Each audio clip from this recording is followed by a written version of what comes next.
नमस्कार, capital TV देख रहे हैं आप। मैं हूं आपके साथ पूजा। ब्रेकिंग नाउ में बड़ी खबर आपको बता रहे हैं।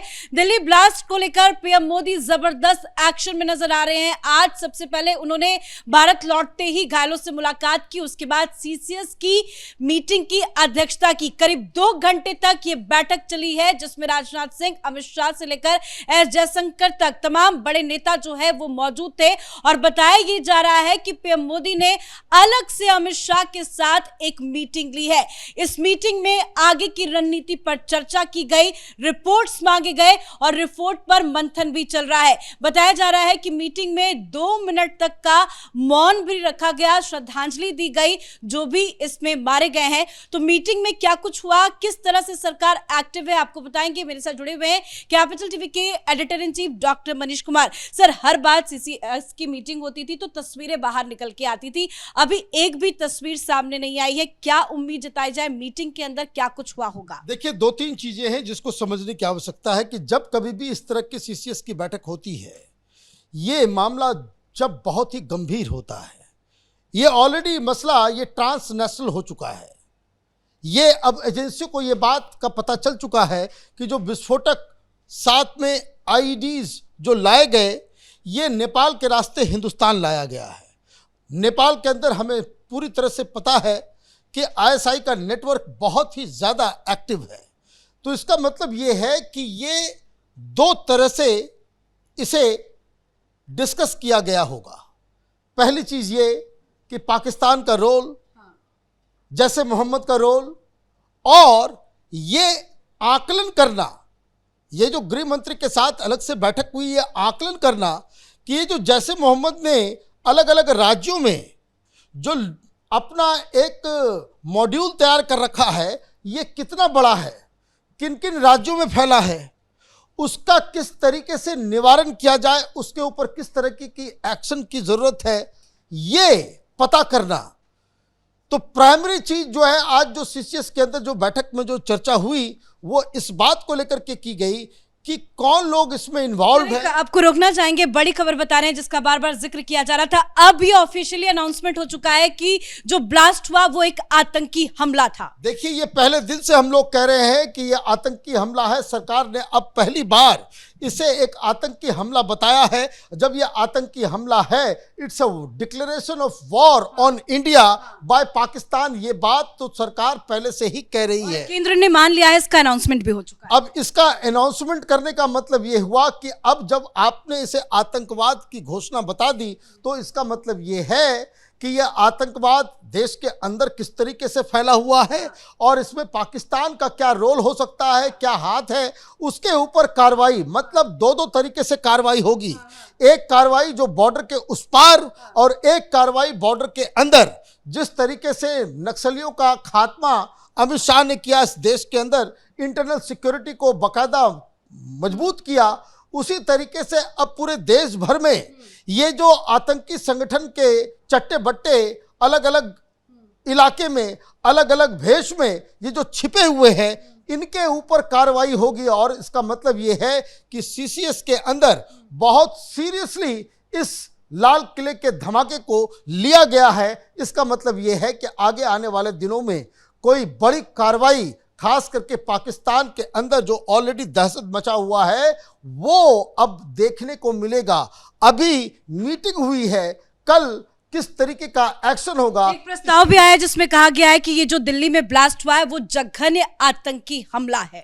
ये जघन्य आतंकी हमला तो है, ये सुसाइड बॉम्बर के द्वारा इसे जैसे मोहम्मद ने करवाया है, और जैसे मोहम्मद का सीधा सीधा रिश्ता पाकिस्तान की आर्मी से है, तो इसका मतलब ये है कि ऑपरेशन सिंदूर वो पार्ट 2 वो अब शुरू होने वाला है। तो बड़ी खबर यही है कि दिल्ली ब्लास्ट, जिसकी परसों से चर्चा चल रही थी, सरकार ने मान लिया है कि ये एक आतंकी हमला है, जिसकी पूरी उम्मीद थी। और हम भी आपको बता रहे थे कि जिस तरह का मॉड्यूल नजर आ रहा था, ये आतंकी घटना ही है। राजीव सर हमारे एग्जीक्यूटिव एडिटर भी जुड़े हुए हैं। सर, अब तो सरकार ने मान लिया, कैबिनेट की मीटिंग हुई, सीसीएस की बैठक में एक प्रस्ताव भी पास हुआ। अब सरकार कह रही है ये जघन्य आतंकी अपराध है। अब सरकार की आगे की तैयारी क्या होगी? देखिए, अभी तक इंतजार किया जा रहा था, सबूत इकट्ठे हो रहे थे। प्रधानमंत्री मोदी भूटान में थे तो गृह मंत्री अमित शाह उनको अपडेट दे रहे थे कि देखिए कहां कहां पर कैसे कैसे क्या क्या जानकारी मिली है। दिल्ली में ब्लास्ट हुआ, जानकारी इकट्ठा की गई, पहले ये तय किया गया कि कैसा ब्लास्ट था, उसके बाद जब सुराग मिले कि बारूद के ट्रेसेस मिले हैं, फिर यह पता चला कि यह ब्लास्ट करवाया गया है, फिर उसके बाद मॉड्यूल पता चला। फरीदाबाद से कश्मीर तक, कानपुर में 9 लोगों की गिरफ्तारी हो रही है, उत्तर प्रदेश में दिखा रहा है, मुंबई तक इसमें ताबड़तोड़ एक्शन लिए जा रहे हैं और हैदराबाद में भी ट्रेस किए जा रहे हैं कि कौन कौन से मस्जिदों में कहां कहां क्या क्या हुआ था। तो ये सारी जानकारी अपडेट जो प्रधानमंत्री मोदी को दिया जा रहा था, लेकिन इसको एक आतंकी हमला बताना, दूसरे देशों से जो मैसेज आ रहे थे, संदेश आ रहे थे, शोक व्यक्त किया जा रहा था, उन सब का जवाब देना, ये सारी चीजों का डिस्कशन अलग अलग मिनिस्ट्री के साथ कोऑर्डिनेशन करना, ये तो प्रधानमंत्री के आने के बाद ही होता। जैसे गृह मंत्री जो मीटिंग ले रहे थे उसमें दूसरे मंत्री शामिल नहीं थे, बल्कि अधिकारी शामिल थे, डीजी शामिल थे, सुरक्षा एजेंसियों के अधिकारी शामिल थे। लेकिन जब प्रधानमंत्री के आने का इंतजार किया जा रहा था कि अब अगला जो मोड ऑफ एक्शन होगा उसके बारे में तो प्रधानमंत्री मोदी से ही हरी झंडी लेनी पड़ेगी। जा रहा है कि बेहद तत्परता और पेशेवर तरीके से जांच को आगे बढ़ाया जाए। कैबिनेट में इस बात पे चर्चा हुई है कि जांच जितनी जल्दी हो सके उतनी जांच जल्दी पूरी। देखिए, जल्दी पूरी करने का मतलब ही यही है कि सबूत कहां तक जाता है, क्योंकि जिस तरीके से ये हमले किए गए वो पहले के हमलों से अलग थे।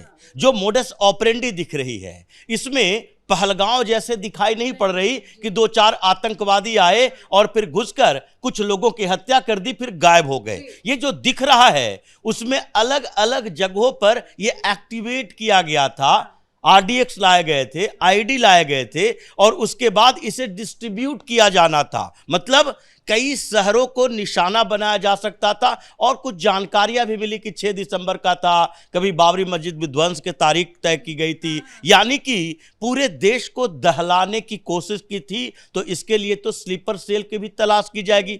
और जब नेशनल स्तर पर क्रैकडाउन जो किया जा रहा है, जैसे जम्मू कश्मीर में 1300-1400 ठिकानों पर जमात के ये छापेमारी की गई, 2000 लोगों से ज्यादा लोगों को हिरासत में लिया गया, कुछ को छोड़ दिया गया, कुछ को गिरफ्तार किया गया। तो ये पूरे मॉड्यूल की जब जानकारी हो जाएगी उसके बाद पेपर वर्क कंप्लीट हो जाएगा। जब अंतर्राष्ट्रीय कम्युनिटी को हम हर बात बताने के लिए तैयार रहेंगे उसके बाद नंबर आता है पाकिस्तान का। इसलिए प्रधानमंत्री मोदी की अध्यक्षता में बैठक हुई, सारे मिनिस्ट्री को कह दिया गया जैसे पिछली बार हुआ था, रेलवे मिनिस्टर की जिम्मेदारी अलग होगी, क्योंकि ये जो कम्युनिकेशन देश के अंदर ठीक ठाक व्यवस्थाएं रखनी है और आगे अगर अटैक का प्लान तैयार हो रहा है तो फिर जिस तरीके से ऑपरेशन सिंदूर से पहले जितनी भी बैठकें हुई थी, सीसीएस की बैठक हो या कैबिनेट की बैठक हो, उसमें सारे मंत्रियों को यह निर्देश दिया गया था कि आप कौन कौन सी व्यवस्थाओं को दुरुस्त करके रखोगे, क्योंकि पिछली बार भी हमने आतंकियों के ठिकाने पर हमले किए,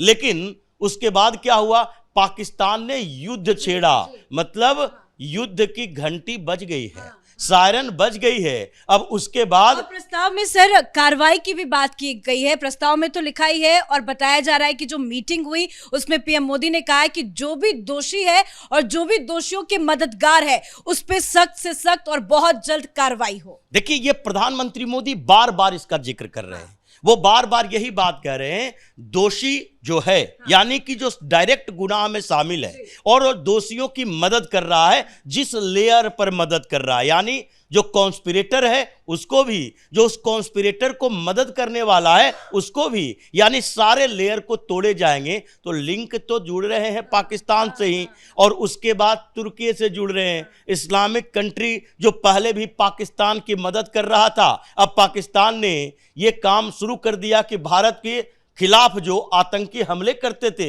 उसमें अफगानिस्तान सहयोग करता था, अफगानिस्तान में ट्रेनिंग कैंप हुआ करते थे। अब तालिबान के साथ भारत के संबंध बेहतर हैं तो अफगानिस्तान की धरती का इस्तेमाल नहीं हो सकता, तो ऐसे में कहीं और से लाओ। जिस तरीके से पिछली बार ये शहबाज शरीफ गया था, तुर्की गया था, वहां आईएस के लड़ाकों से मदद मांगी थी कि तुम लोग आओ और पाकिस्तान के अंदर जो हमारे खिलाफ टीटीपी हो या फिर बीएलओ हो, उनके लड़ाके जो हमारे खिलाफ हमला कर रहे हैं उसके खिलाफ तुम लड़ो। तो अभी जो इन लोगों ने स्ट्रेटजी चेंज की है पाकिस्तान ने कि अलग अलग जगहों से हैंडल करवाओ, हैंडलर दूसरे जगह का हो, उससे कोई फर्क नहीं पड़ेगा।